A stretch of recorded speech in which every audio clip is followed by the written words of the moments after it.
What's good, YouTube? It's your boy Tony D2 Wild checking in once again, back with a banger today, guys. We're at the range and we are out here shooting the brand new Springfield Armory SA16. We've put about 100 rounds, 150 rounds through it right now. Beautiful M16A2 rifle. Been doing fairly well, no hiccups so far. We're just out here right now having a good little time. Thought why not to bring you guys along. You might have seen a little bit of the B-roll, or if not, let's just play some B-roll for the M16. Let's get it.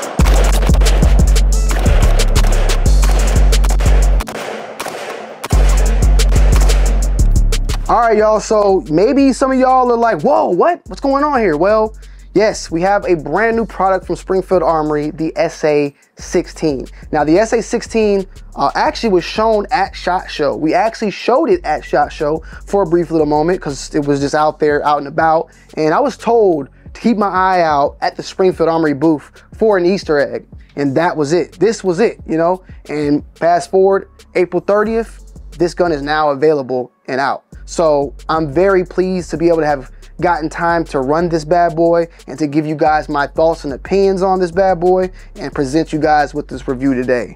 We all know Springfield Armory is known for making some historical weapons, you know, back into current day, like bringing the old back to the present. They've done it with the M1A. I have my own right here that I love a lot.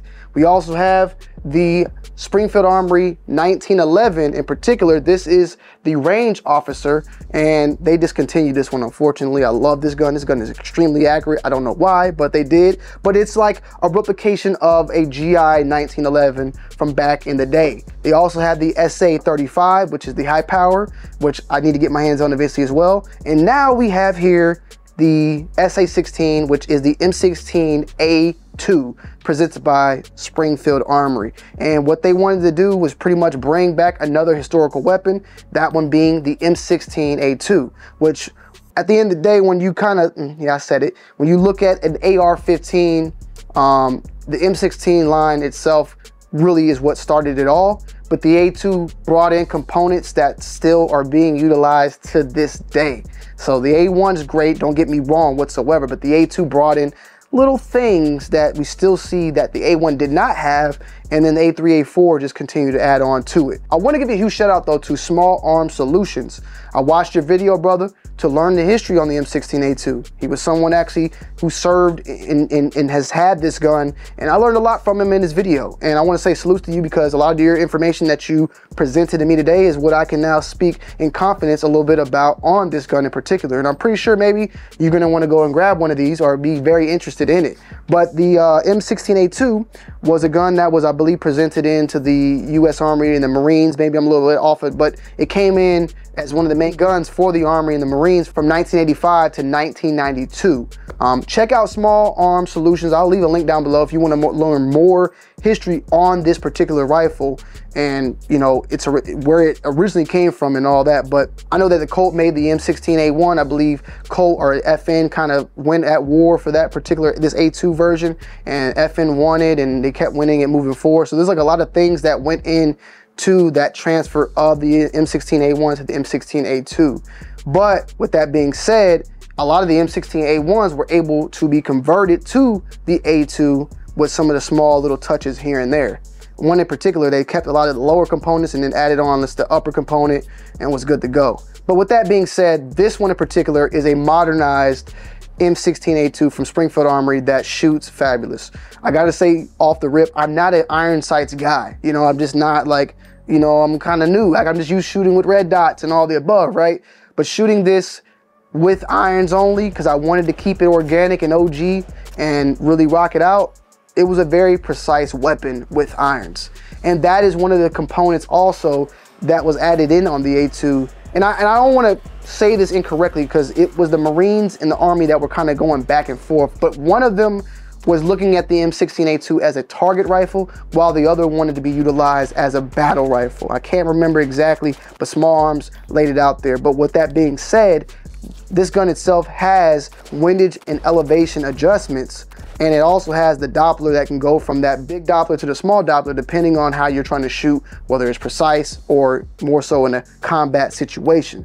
That though also was one of the new things from the A1 to the A2. Then you also got, of course, the brass deflector featured here, as well as the forward assist that was brought in on the A2. Of course, you got the handguard was also swapped out from the triangular handguard to the more poly A2 version, A2 flash hider with no holes on the bottom and all the slots on top to more so be like a compensator rather than just a diffuser. The gun itself though is a 20-inch barrel with a 1 7/7 twist rate. I know a lot of people have been asking about, how this would come out. Well, it has the 1 7/7 twist rate just like the original M16A2. It has the original A2 stock, which is extremely long and bigger than before. And I believe they made it smaller for the A3 and the A4. But they kept this gun to pretty much its originality and just upped it a little bit with its bolt carrier group and of course like the barrel and the metals and everything that's utilized in the gun.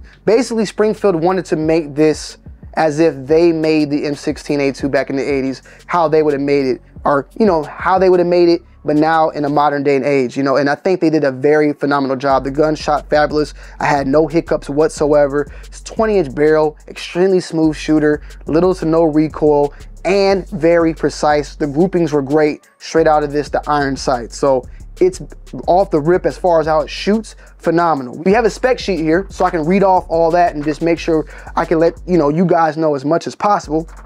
But the barrel length is 20 inches, 41 by 50 CMV chrome line with a 1 7 twist rate, as we stated before. A2 sights. Upper receiver is forged 775 T6 aluminum with a Type 3 hard coat anodized, and that is also for the upper and the lower receiver when it comes to that aluminum. You also have the forward assist and the M4 feed ramps. The gas system we know is direct impingement, but it is a direct impingement rifle length with the A2 pin gas block. Mil-spec trigger, mil-spec receiver end plate. We have a safety switch, which is a single side 90 degree, and also it features the safe, the semi, and a non-functional burst mode, which is a nice little, touch, but unfortunately we can't have fun all the way. It comes with one 30-round magazine, which is a GI aluminum magazine, specifically from Duramag. They make some good magazines out there, so keep that in mind. I love them. A2 polymer with integrated heat shield, so you don't have to worry about burning your hands up there. The buffer system is a rifle. Trigger guard is mil-spec. So you got that flat right there, flat trigger guard, 7 pounds, 8 ounces on the weight. A2 sights, once again, bolt carrier group is enhanced. M16 with a 9310 steel bolt HPT/MPI melanite, which from what I've known with melanite, it's pretty good at abrasion. It doesn't get scratched up very easily. A2 stock, which is fixed, mil-spec receiver length, GI charging handle, A2 grip, and 39.5 inches in length. You also have the traditional compartment here where you can put your Skittles and your Reese's and all that in there, so you can put your stash away in there, featured on there as well. You might be asking about the MSRP. That's $12.49 when it comes to this bad boy right here. You've got, of course, the 2 swivels right here that you can add on to your sling, whichever you want to run with. It does come with of course, the bayonet lug, which is really, did I put it on backwards? I did. I didn't put it on backwards, my bad. So you got that, the bayonet lug. You want to run it like that. Man, that thing is extra long now. That's what she said, huh? But run it as you will. It's a bad boy, man. It is a bad boy, smooth shooter, excellent. The coating, everything, they did a very, very good job with them. And, say what you want about Springfield or how you might feel about them, but when it comes to the classic models that they make out there, they always tend to hit it out the park. My M1A has been one of my favorite guns. As you guys can see, it's right there because it's up there with my Spear. That's where it's at. I love that gun. I love to show it off, and it's a bad boy. This one will definitely be making it on the wall. You have the adjustments of the windage, the elevation. Same thing goes on with the front post sight. A classic gun now being presented to us from Springfield. You also have a hole right here that you can, put your Picatinny mount right there. So if you want to put on any red dot, but you can also utilize, for instance, I was utilizing like, for instance, this little slot here fits in perfectly with the primary arms prism, so you don't even have to use a Picatinny mount if you don't want to, if you have certain optics that have that same little slot that fits perfectly into that bad boy and runs flush with the charging handle. I mean, this one's not all the way in, but just to give you a little bit of representation, you know, having that up there like that though, you have a very good, easy sight picture. Like, it's perfect. It's perfect. Yeah, it's kind of high over bore, but it works. So no complaints with me whatsoever for that. So yeah, I've had some time to actually put a couple hundred rounds through this gun and I love it. This is my first shot video. We'll definitely be doing a follow-up with more shots down the road. We might even run a little bit suppressed just to see, you know, how it does. Like, why not? You feel me? Why not? So if you want to see more about this particular gun, or if you have any questions, check out the link down below in the description, or also comment down below any questions you have. I'll respond back to your questions. But if you want more information on this particular rifle, check out my blog post linked down below in the description. And I love y'all and I appreciate y'all for the continuous love and support on the channel. Also, last thing, this thing is extremely, like the handguard, I've tried to take one of these off before on another gun, extremely hard. This one, extremely easy. I showed y'all a video, you know, there'll be a B-roll clip without this being exposed. It was easy to take off and put back on. Something I just wanted to put out there. This, extremely easy to take off. But yes, once again, I love y'all. I appreciate y'all as always, and I'm gonna see y'all on the next one. I'm out. Peace.